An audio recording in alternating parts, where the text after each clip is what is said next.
নীরা নতুন অফিসে জয়েন করতে বস মিস্টার সেন নীরাকে নিয়ে একটা রুমের দিকে যেতে যেতে বললেন, একটা নতুন প্রজেক্ট শুরু হচ্ছে, আপনিও ওতে যোগ দিন। ওদের একজন প্রোগ্রামার লাগবে। রুমে ঢুকে নীরা দেখল সেখানে 6 জন বসে আলোচনা করছিল। সবাইকে সম্বোধন করে মিস্টার সেন বললেন, উনি আপনাদের প্রজেক্টে প্রোগ্রামার হিসেবে যোগ দেবেন। ওনার নাম নীরা চ্যাটার্জি। ওই গ্রুপে মাঝে বসা নীল রঙের জামা পরা ভদ্রলোককে দেখে নীরাকে মিস্টার সেন বললেন, উনি হচ্ছেন প্রজেক্ট ম্যানেজার কৌশিক ব্যানার্জি। ওনার আন্ডারে আপনি কাজ করবেন। নীল জামা পরা লোকটা মানে কৌশিক একটু বিস্ময়ের সাথে দাঁড়িয়ে পড়ল। অবাক চোখে নীরার দিকে তাকিয়ে থাকে। মুহূর্তের মধ্যে বুঝতে পারল এইভাবে তাকানো অশোভনীয়। তাই সাথে সাথে হ্যান্ডশেক করার জন্য হাত বাড়ায়। কৌশিককে দেখেই নীরা কীরকম থতমত খেয়ে গেল। ইচ্ছে করছিল ঘর থেকে বেরিয়ে পালিয়ে যেতে, কিন্তু এত ভালো চাকরি ছাড়বে কি করে? আগের চাকরিটা হারিয়ে ফেলেছে। কৌশিক একটু অপ্রস্তুত হয়ে পড়ে। নিরুপায় হয়ে আমতা আমতা করে নীরাও হাত বাড়ালো। মিস্টার সেন বাকি 5 জনের সাথেও পরিচয় করালেন। 4 জন ছেলে, রিজু, মীর, রাতুল, সোহম আর একজন মেয়ে তিস্তা। নীরা বাকিদের সাথেও হাত মেলালো। কৌশিক ওকে একটা চেয়ার দেখিয়ে বলল, বসুন। নীরা যন্ত্রচালিতের মতো সামনের চেয়ারে বসে পড়ে, কিন্তু মাথা কাজ করছে না। মিস্টার সেন বললেন, আপনারা কাজ করুন, আমি যাই। নীরার খুব ইচ্ছা করছিল মিস্টার সেনকে বলতে সে অন্য প্রজেক্টে যোগ দিতে চায়, কিন্তু নতুন জায়গায় কি করে বলবে? মনে মনে ভাবল, ছাড়তে তো যে কোনো দিনই পারবে। চাকরি করতে বেরোলে এত সব ভাবলে চলবে না। সাথে কে কাজ করছে দেখলে চলবে না। নিজের কাজ করে বেরিয়ে যেতে হবে। বাকিরা আলোচনা করে যাচ্ছে, ও শোনার চেষ্টা করছে, কিন্তু কিছুই মাথায় নিতে পারছে না। বারে বারে চোখ ঘড়ির দিকে যাচ্ছিল, কতক্ষণে মুক্তি পাবে এখান থেকে। নীরার অস্বস্তি হচ্ছে বুঝে কৌশিক 2-1 বার নীরার দিকে তাকায়, কিন্তু নীরা নিজেকে সংযত রাখার চেষ্টা করছিল।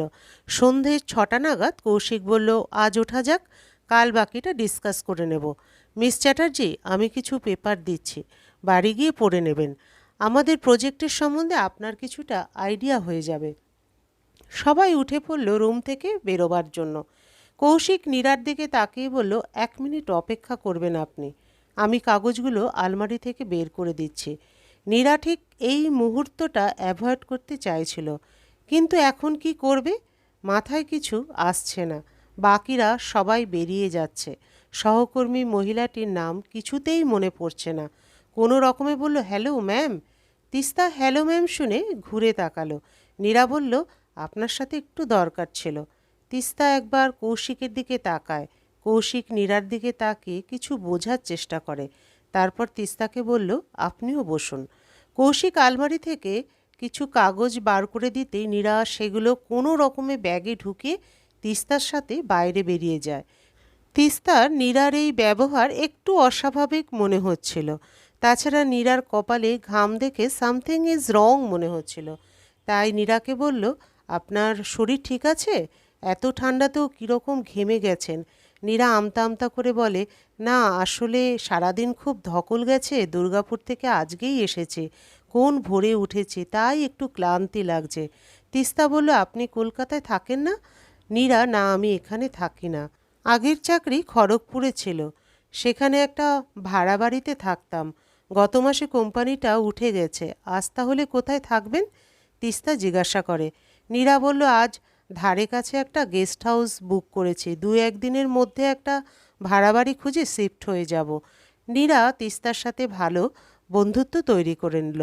একসাথে অফিস থেকে বেরোতো, টিফিন একসাথে খেত, যে কোনো প্রকারে কৌশিকের থেকে দূরে থাকার চেষ্টা করত। কৌশিক 2-1 বার চেষ্টা করেছিল নীরার সাথে একা একা কথা বলার, কিন্তু যখন বুঝল নীরা ইচ্ছে করে এড়িয়ে যাচ্ছে, সেও আর নীরার সাথে একটা দূরত্ব বজায় রাখা শুরু করলো। নীরা তিস্তার সহযোগিতায় ওর বাড়ির কাছে সল্টলেকে একটা ভাড়ায় ফ্ল্যাট জোগাড় করে শিফট হয়ে গেল। পাশাপাশি থাকার ফলে দুজনের মধ্যে বেশ ভালো বন্ধুত্ব গড়ে উঠেছে। নীরা তিস্তার সাথে অফিসে আসা আর যাওয়া শুরু করে, তাতে কৌশিককে এড়িয়ে যাওয়া খুব সহজ হয়ে গিয়েছিল। নীরা খড়গপুর থেকে ইন্ডাকশন আর বাসনগুলো নিয়ে চলে এসেছিল। মাঝে মাঝে নিজে রান্না করতো, আবার কখনো হোম ডেলিভারি থেকে আনিয়ে নিত। মাঝে মাঝে তিস্তাও নীরাকে নিজের বাড়িতে ডিনারের জন্য ডেকে নিত। দিনগুলো বেশ ভালোই কাটছিল। ঠিক এমন সময় একদিন রাত 1টায় নীরার ফোন বেজে ওঠে। এত রাতে কে আবার ফোন করলো? ঘুমের মধ্যে ফোনটা ধরল। ওপার থেকে ভীত মায়ের আওয়াজ এলো। নীরা বাবার বুকে ব্যথা করছে, কি করি এত রাতে? বাবার বুকে ব্যথা শুনে নীরার মাথা ঘুরতে লাগে। এত দূর থেকে দুর্গাপুরে কি করে সাহায্য করবে? মা একা কি করবে? কার সাথে যোগাযোগ করা যাবে? ওর সব বন্ধুরা তো বাইরে থাকে, আত্মীয়রাও কেউ দুর্গাপুরে থাকে না। তিস্তাকে ফোন করে কোনো লাভ নেই। নিরুপায় হয়ে কৌশিককে ফোন করলো। কৌশিক এত রাতে নীরার ফোন দেখে একটু চমকে গেল। ফোন ধরে জিজ্ঞাসা করলো, কি হলো, এত রাতে ফোন করলে? নীরা প্রায় কাঁদো কাঁদো হয়ে বলে, মা একটু আগে ফোন করেছিল, বাবার নাকি বুকে ব্যথা উঠেছে। মা একা আছে বাড়িতে, কি করব কিছু বুঝে উঠতে পারছি না। কৌশিক একটু ভেবে বলল, দেখি কি করতে পারি। কৌশিক ফোন রেখে দিল। কিন্তু নীরার অস্বস্তি বেড়েই চলল। কি করবে বুঝতে পারছে না।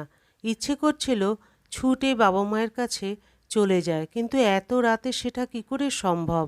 10 মিনিটের মধ্যে কৌশিক আবার ফোন করে বলে, মাকে বলো একটু টাকা নিয়ে তৈরি হয়ে থাকতে।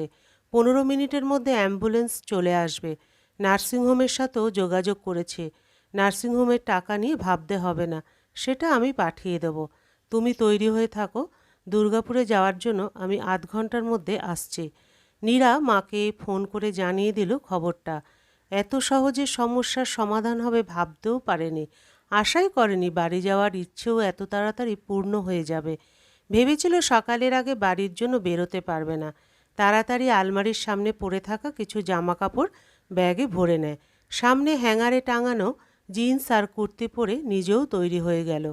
মায়ের কাছ থেকে খবর পেল বাবাকে আইসিইউতে ভর্তি করা হয়েছে, ডাক্তাররা দেখছে। মায়ের কথা শুনে নীরা কিছুটা স্বস্তি অনুভব করল। আধ ঘন্টার মধ্যে কৌশিক গাড়ি নিয়ে চলে আসে। নীরা বেরিয়ে পড়ে কৌশিকের সাথে বাড়ির উদ্দেশ্যে। গাড়ি ছুটে চলেছে দুর্গাপুরের দিকে। বড় রাস্তা, ছোট রাস্তা, হাইওয়ে ধরে ছুটছে গাড়ি। নীরার মনটাও ছুটছে নিজের অতীত জীবনের অলিগলি দিয়ে। নীরা আর কৌশিক দুজনে দুর্গাপুরে এনআইটি থেকে সিএসসি নিয়ে বিটেক পাশ করেছিল। তারা ব্যাচমেট ছিল। নীরা নবীনবরণের দিন কৌশিকের আবৃত্তি শুনে ওর প্রেমে পড়ে গিয়েছিল। কৌশিকেরও নীরাকে বেশ ভালো লাগে। দিনে দিনে ওদের বন্ধুত্ব প্রগাঢ় হয়, ভালোবাসায় পরিণত হয়ে গেল। নীরা দুর্গাপুরের মেয়ে ছিল, তাই বাড়ি থেকে আসা যাওয়া করত। কৌশিক ধানবাদের ছেলে ছিল বলে সে হস্টেলে থাকতো। প্রায় দিন নীরা কৌশিককে বাড়িতে ডেকে নিয়ে মায়ের হাতে রান্না খাওয়াতো। কৌশিকেরও নীরার মায়ের হাতের রান্না খুব পছন্দ ছিল। ইঞ্জিনিয়ারিংয়ের 4টে বছর ওরা চুটিয়ে প্রেম করেছিল। ক্লাস শেষ হতে দুজনেই ঘন্টার পর ঘন্টা মাঠে বসে গল্প করত। দুজন পড়াও একসাথে তৈরি করে নিত। প্রতি রবিবার একসাথে সিনেমা দেখতে যেত। কলেজে ওদের জুটিকে রোমিও আর জুলিয়েট বলে চিনত। বিটেক পাশ করে দুজনেই একই কোম্পানিতে চাকরি জুটিয়ে নিয়েছিল। ওদের বাড়ি থেকে এই সম্পর্কে কারো আপত্তি ছিল না। দুজন কলকাতা শহরে আলাদা আলাদা থাকতে শুরু করে। বিয়ে যখন ওরা একে অপরকে করবে, তো অপেক্ষা করবার কোনো মানে হয় না। তাই দুই বাড়ির লোক মিলে ওদের 4 হাত এক করে দিল। হানিমুনে সিঙ্গাপুরে ঘুরতে গেল। বিয়ের প্রথম কমাস বেশ আনন্দেই কাটে। কিন্তু বিয়ের যত দিন গড়াচ্ছে একের পর এক সমস্যা আসতে লাগে। দুজনের অফিস টাইমের কোনো ঠিক ঠিকানা ছিল না। কাজের লোক পাওয়া যাচ্ছিল না। বাড়ির কাজ নিয়ে সমস্যা হতে থাকে। দুজনই নিজের মা বাবার একমাত্র সন্তান। খুব আদরে বড় হয়েছে। বাড়ির কোনো কাজ শেখেনি। বাড়িতে ক্লান্ত হয়ে ফিরে কৌশিক আশা করে নীরা রান্না করবে, কিন্তু নীরা ভাবে সেও তো একই রকম পরিশ্রম করে এসেছে, সেই বা রান্না করবে কেন, ঘর মুছবে কেন, বাসন মাজবে কেন। বাড়িতে আত্মীয় এলে কৌশিক আশা করে ওদের দেখাশোনা করার জন্য নীরা ছুটি নিয়ে বাড়ি থাকবে, কিন্তু নীরা ভাবে সেই কেন ছুটি নেবে। পালা করে কৌশিকও নিক। বাড়ির কাজের চাপে ওদের সম্পর্ক নষ্ট হতে থাকলো। একে অপরের সাথে ঠিকভাবে কথাও বলতো না। অফিসেও একে অপরকে অপমান করারও সুযোগ ছাড়ে না। শেষে দুজনেই ডিভোর্স নিয়ে নিয়েছিল। নীরা চাকরি ছেড়ে দিয়ে খড়গপুরে একটা চাকরি ধরল। তারপর দীর্ঘ 10 বছর আর যোগাযোগ ছিল না। দুজন নিজের চাকরি আর উন্নতি নিয়ে ব্যস্ত হয়ে গিয়েছিল। গাড়িতে বসে নীরা মাঝে মাঝে কৌশিকের দিকে ঘুরে তাকায়। তার খুব খারাপ লাগছিল কৌশিককে এইভাবে মাঝরাতে কষ্ট দিতে। কৌশিক এক মনে গাড়ি চালিয়ে যাচ্ছে। নীরা বাড়িতে ফোন করলে বা বাড়ি থেকে ফোন এলে শুধু কৌশিক খবর জানার জন্য নীরার দিকে ফিরে তাকায়। নীরা খবরটা জানিয়ে দেওয়ার পর আবার কৌশিক এক মনে রাস্তার দিকে তাকিয়ে গাড়ি চালাচ্ছিল। এত লম্বা সফরে খুব প্রয়োজন ছাড়া একটাও কথা কৌশিক নীরাকে জিজ্ঞাসা করেনি। রাস্তা ফাঁকা ছিল, তাই ওরা 3.5 ঘন্টার মধ্যে দুর্গাপুরে নার্সিংহোমে ঢুকে গেল। মা নীরাকে দেখতে পেয়ে যেন পায়ের তলার জোর খুঁজে পায়। এতক্ষণে দিশেহারা হয়ে বসেছিল, ছুটে এসে নীরাকে জড়িয়ে ধরে কেঁদে ফেলে। নীরাও মাকে জড়িয়ে কেঁদে ফেলল। নীরার মা কৌশিককে দেখে বেশ খুশি হয়। কৌশিক নীরার মায়ের পা ছুঁয়ে প্রণাম করে। নীরার মা কৌশিকের চিবুক ছুঁয়ে চুমু খেয়ে আশীর্বাদ করলেন, জীবনে অনেক উন্নতি করো বাবা। নীরার মা চিরকাল কৌশিককে খুব ভালোবাসে। তার মতে নীরা আর কৌশিকের ডিভোর্সের কারণ নীরাই। নীরার মায়ের ভাবনা, বউয়ের চোখে স্বামীর মান সম্মান বাড়ে যদি স্বামী ভালো চাকরি করে, আর স্বামীর চোখে ভালো বউ সে যে ভালো রান্না করতে পারে, ঘর ভালোভাবে গুছিয়ে রাখতে পারে, সুন্দরভাবে বাচ্চা মানুষ করতে পারে আর বাড়ির সবাই যত্ন নিতে পারে। সেই দিক থেকে কৌশিক ভালো স্বামী। যেহেতু খুব ভালো চাকরি করে, কিন্তু তার মেয়ে বউ হিসাবে দক্ষ নয়, রান্না খুব ভালো জানে না, ঘর গোছাতেও খুব একটা উৎসাহ নেই, নিজের যত্ন ঠিকমতোও নিতে পারে না, বাচ্চা তো নিতেই চায় না। তাই কৌশিকের পক্ষে এই ধরনের মেয়ের সাথে মানিয়ে না নিতে পারা খুবই স্বাভাবিক। নীরার বাবার শারীরিক অবস্থা একটু স্থিতিশীল হতে কৌশিক ফিরে গেল কলকাতায়। নীরাকে বলে গেল এখনই কাজে যোগ দেওয়ার দরকার নেই, সে সামলে নেবে। বাবা আরেকটু সুস্থ হলে এখান থেকেই কাজে জয়েন করে। পুরোপুরি ঠিক হলে নীরা কলকাতায় ফিরে যায়, তার আগে নয়। নীরা বুঝতে পারছিল না কৌশিকের কাছে কিভাবে নিজের কৃতজ্ঞতা প্রকাশ করবে। কৌশিক ফিরে যাওয়ার সময় নীরা কৌশিকের হাত ধরে বলল, তুমি না থাকলে কি হতো আমি ভাবতেও পারছি না। আমি সারা জীবন তোমার কাছে ঋণী হয়ে রইলাম। কৌশিক হালকা করে নীরার কাঁধে হাত রেখে বলল, ইটস ওকে, আমি এমন কিছু করিনি, বাবা মায়ের খেয়াল রেখো। বাবা পুরো সুস্থ হয়ে যেতে নীরা কলকাতায় ফিরে গেল। কিন্তু এখন আর নীরা কৌশিককে এড়িয়ে চলে না। ওদের মধ্যে একটা সহজ সম্পর্ক গড়ে উঠল। অফিসের কাজে একে অপরের সাথে খোলাখুলি আলোচনা করে, কিন্তু কেউ কারোর প্রতি বিশেষ আকর্ষণ দেখায় না। ওদের প্রজেক্টের কাজ বেশ ভালোই এগিয়ে যাচ্ছিল। একদিন তিস্তা নীরাকে বলেই ফেলে, কদিন আগে অবধি দেখতাম তুই কৌশিকদার থেকে দূরে দূরে থাকার চেষ্টা করতিস, এমন কি যে হলো যে এখন বেশ সুন্দরভাবে গল্প করিস কৌশিকদার সাথে? কৌশিকদাকে আমি অনেক দিন ধরে চিনি, কারো প্রতি আকৃষ্ট হতে দেখিনি, কিন্তু আজকাল দেখি তোকে একটু অন্য চোখে দেখে। নীরা একটা মিষ্টি হাসি হেসে বলল, না রে, আগে ভয় পেতাম, এখন আর পাই না। ইচ্ছে করে সত্য কথা গোপন করে গেল নীরা। নিজের অতীত ঘাঁটতে চায়নি সে। আরও কয়েক মাস যেতে একদিন কৌশিক অফিসে এলো না। নীরা চিন্তায় পড়ে গেল, ও তো সহজে কামাই করে না। এক সহকর্মী জিজ্ঞাসা করতে বুঝলো কৌশিকের জ্বর হয়েছে। বাথরুমে গিয়ে কৌশিককে ফোন করলো। কৌশিক মুখে বলল ভালো আছে, কিন্তু গলার আওয়াজে নীরা বুঝতে পারল কৌশিক খুব একটা ভালো নেই। অফিস শেষ হতেই সোজা কৌশিকের ফ্ল্যাটে চলে গেল। 2 বছর এই ফ্ল্যাটেই ছিল, তাই বিল্ডিং চিনতে অসুবিধা হয়নি। 10 বছর পরেও পানগুমটি, রঙ্গন গাছ সব ওই রকমই আছে। অ্যাপার্টমেন্টের দারোয়ান সেই রবিদাই আছে, ওকে চিনতেও পারল। এতদিন পরে দেখেছে বলে একটু চমকে গেল, একটু হেসে জিজ্ঞাসা করলো, কেমন আছেন বৌদি? বৌদি শুনে নীরার একটু অস্বস্তি হয়। সেই সম্পর্ক অনেক আগেই চুকে গেছে, তবুও কিছু বলেনি সেই ব্যাপারে। একটু মিষ্টি হাসি দিয়ে নীরা দারোয়ানকে বলে, ভালো, আপনি ভালো আছেন তো? দারোয়ান ওর সাথে লিফটের দিকে এগোতে এগোতে বলল, ভালো আছি। লিফটের কাছে এসে নীরাকে লিফটের দরজা খুলে দিল। নীরা উঠে লিফটের দরজা বন্ধ করে দেয়। লিফট 5 তলায় এসে থামে। লিফট থেকে বেরিয়ে একটু বাঁদিকে হাঁটতেই কৌশিকের ফ্ল্যাট। দরজার গায়ে নেম প্লেটে এখনও লেখা আছে কৌশিক ব্যানার্জি আর নীরা ব্যানার্জি। কিছুক্ষণ হাঁ করে তাকিয়ে থাকলো নেম প্লেটের দিকে, তারপর আস্তে করে হাত বাড়ালো কলিং বেলের দিকে। কলিং বেল বাজার প্রায় 2 মিনিট পর দরজা খোলে। সামনে নীরাকে দেখে কৌশিক চমকে যায়, বলল, তুমি? নীরা বলল, তোমার শরীর খারাপ শুনে এলাম। এখন কেমন আছো? কৌশিক নিজের কপালে হাত ঠেকিয়ে বলল, একটু গরম আছে মনে হয়, টেম্পারেচার দেখিনি। নীরা আসার সময় প্যারাসিটামল আর থার্মোমিটার কিনেই এনেছিল।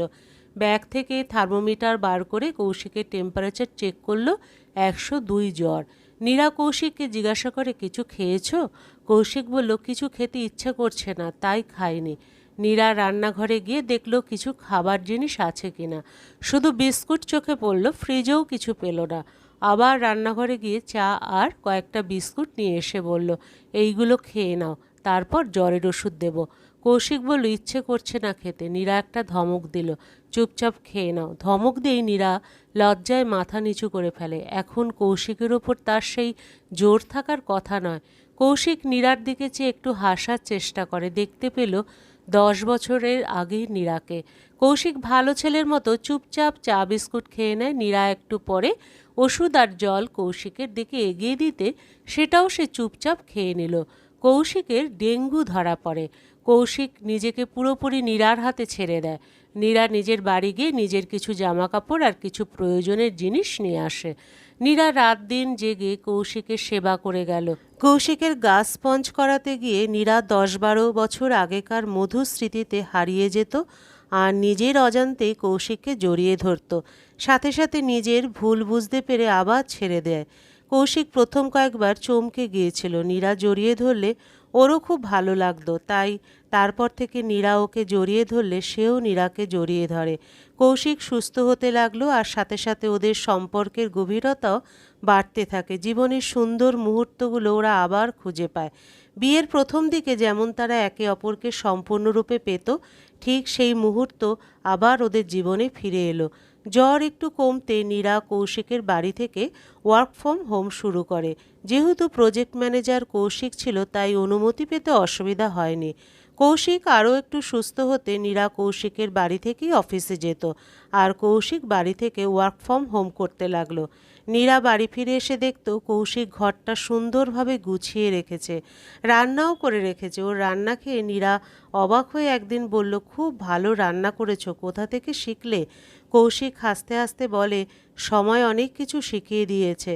কৌশিক পুরোপুরি সুস্থ হয়ে গেল। পরের দিন থেকে কৌশিক অফিস যাবে মনস্থির করে। নীরা নিজের ব্যাগ গোছাতে শুরু করে। ওকে ব্যাগ গোছাতে দেখে কৌশিক নীরাকে পেছন থেকে জড়িয়ে ধরে বলল, ব্যাগ গোছাচ্ছ কেন? নীরা একটা দীর্ঘশ্বাস ছেড়ে বলল, তুমি পুরো সুস্থ হয়ে গেছো, তাই এবার আমার ফিরে যাওয়ার পালা। কৌশিক, কি দরকার ভাড়া বাড়িতে পড়ে থাকার? চলো আবার নতুনভাবে জীবন শুরু করি। নীরা কৌশিকের দিকে ঘুরে দাঁড়ায়, 2 হাত দিয়ে কৌশিকের গলা ঝরিয়ে কৌশিকের চোখের দিকে তাকালো। কৌশিকের চোখের মধ্যে বিয়ের আগের ভালোবাসা আবার খুঁজে পেল। বলে, তোমার এই ভালোবাসা আমি হারাতে চাই না। একসাথে বেশি দিন থাকলে আমরা খুব হিসেবি হয়ে উঠি। কি দিলামের থেকে আমাদের কাছে কি পেলাম বেশি গুরুত্বপূর্ণ হয়ে ওঠে। আমাদের এই মিষ্টি সম্পর্ক বজায় রাখতে একটু দূরেই থাকি। সুখে দুঃখে ঠিক এইভাবেই একে অপরের পাশে থাকব। কৌশিক কোনো কথা বলতে পারছিল না। তারও নীরাকে ছাড়তে খুব কষ্ট হচ্ছিল। চোখ ছলছলে হয়ে এলো, কিন্তু নীরার কথা যে কটু সত্য সেটা অস্বীকার করতেও পারছিল না। নীরা কৌশিকের ঠোঁটে একটা চুমু খেয়ে বলে, চলি।